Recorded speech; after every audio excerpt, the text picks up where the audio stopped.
Hi friends, வணக்கம், வந்தனம், நமஸ்கார், ஸ்வாகத்தம். இன்றைக்கி நம்ம பார்க்க போகிறது என்ன, போல்ட்ரி ஃபார்ம் பற்றி பார்க்க போகிறோம். போல்ட்ரி ஃபார்ம்னா லேயிங் பற்றி பார்க்க போகிறோம். இது எப்படி செட்டப்பில் அமையணும், எங்கே எந்த பிளேஸ் நல்லா இருக்குது, அதை பற்றி பார்க்க போகிறோம். கொஞ்சம் எனக்கு தெரிஞ்ச டீட்டெயில்ஸ் நான் உங்கள்கிட்ட ஷேர் பண்ணிக்கிறேன், அவ்வளோதான். இதில் வந்து ஃபஸ்ட்டு 4 பார்ப்போம், 4 பாயிண்ட் பார்க்கலாம். ஃபஸ்ட்டு பாயிண்ட் வந்து வில்லேஜுக்கு அவுட் சைடு இருக்கணும். பண்ண வில்லேஜுக்கு அவுட் சைடு இருந்துச்சுன்னா எதனாலேன்னு கேட்டிங்கன்னா, வில்லேஜுக்கு அவுட் சைடு ஸ்மெல் வராது, வராமல் இருக்குது, இந்த தொல்லை எல்லாம் இல்லாமல் இருக்கணும்னா வில்லேஜுக்கு அவுட் சைடு இருக்கணும். இல்லைன்னா அவங்க ஊருக்கார பிரச்சனை பண்ணுவாங்க, தேவையில்லாமல் பஞ்சாயத்து ஏடு கிடக்கு. நெக்ஸ்ட்டு பாயிண்ட் என்னென்னா, குறைஞ்சது ஒரு 2 கிலோமீட்டருக்கு அவுட் சைடு இருக்கணும், வில்லேஜுக்கு அவுட் சைடு. அப்படி தான் இருக்கும். பண்ணை வந்து அப்படி செட் பண்ணணும். நெக்ஸ்ட் பாயிண்ட் வந்து பண்ணையை சுற்றி வந்து குளம், குட்டை, ஏரி இது எதுவுமே இருக்கக்கூடாது. பிளைனாக மட்டும்தான் இருக்கணும். அடுத்த பாயிண்ட்டு, பண்ணை வந்து எப்போவுமே கிழக்க மேற்க இந்த இதில் தான் நம்ம பண்ணை கட்டணும். ஏன்னா சன்லைட் வந்து டைரெக்டாக வந்து நம்ம மேலே கோழி மேலே படக்கூடாது. நெக்ஸ்ட்டு வந்து லேண்ட் வந்து சரிசமமாக இருக்கணும். மேலே கீழே மேடு பள்ளம் இருக்கக்கூடாது. அப் அண்ட் டவுன் ஒரே மாதிரி மேலே ப்ளைனாக இருக்கணும். ப்ளைனாக எந்த அளவுக்கு இருக்கணும் அந்தளவுக்கு நம்மளுக்கு கொஞ்சம் நல்லது, சேஃப்டி. 3ஆவது வந்து ரோடு ஃபெசிலிட்டி வந்து கொஞ்சம் நல்லா இருக்கணும். எதனாலேன்னா முட்டை வண்டி வரும், ஃபீடு வண்டி வரும், இதெல்லாம் நம்ம இது பண்ணுறதுக்கு கொஞ்சம் ரோடு ஃபெசிலிட்டிஸ் நல்லா இருக்கணும். அதெல்லாம் நல்லா தான் நம்மளுக்கு கொஞ்சம் கம்பெனிக்கு பிரச்சனை இல்லை.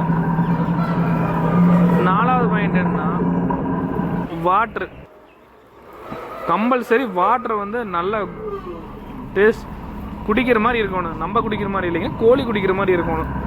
இதெல்லாம் 3 இதுனா பிரச்சனை இல்லை.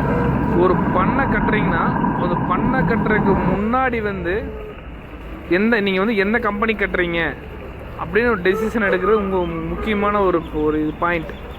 எதனாலன்னா, ஒவ்வொரு கம்பெனிக்கு ஒவ்வொரு மாதிரி ஸ்ட்ரக்சர் பண்ணை கட்டுவாங்க. நீங்கள் எந்த கம்பெனி கட்ட விருப்பப்படுறீங்களோ அவங்கள கூட்டிகிட்டு வந்து அவங்க எப்படி கட்டலான்னு அந்த உண்டான ஸ்ட்ரக்சரை வந்து நீங்கள் வாங்கி அவங்க டேஸ்ட்டுக்கு தகுந்த மாதிரி கட்டினீங்கன்னா பிரச்சனை இல்லை. நீங்கள் வேறு பண்ணை கட்டிட்டு கடைசியில் அங்கே போனீங்கன்னா அவங்க உங்களை வந்து ரிஜெக்ட் பண்ணிடுவாங்க. சாக் போக்கு சொல்லுவாங்க, ஆனால் வேறு வழி இல்லை, கம்பல்சரி ரிஜெக்ட் பண்ணி விட்ருவாங்க. இதுதான் நடக்கு. அதனால் நீங்கள் வந்து ஒரு பண்ணை கட்டுறீங்கன்னா அதுக்கு உண்டான, ஏன்னா நீங்கள் வந்து குரோர் கணக்கில் போட்டு பண்ணை கட்ட போகிறீங்க, குரோர் கணக்கில். அதனால் கம்பல்சரி நீங்கள் வந்து எந்த கம்பெனி கட்டுறீங்க அப்படின்னு ஒரு முடிவு தெளிவாக எடுங்க. அந்த கம்பெனிக்கிட்ட வந்து ஐடியா கேளுங்க. அவங்க எந்த மாதிரி சொல்கிறாங்களோ அந்த மாதிரி கட்டினா தான் நம்மளுக்கு பெஸ்ட்டு.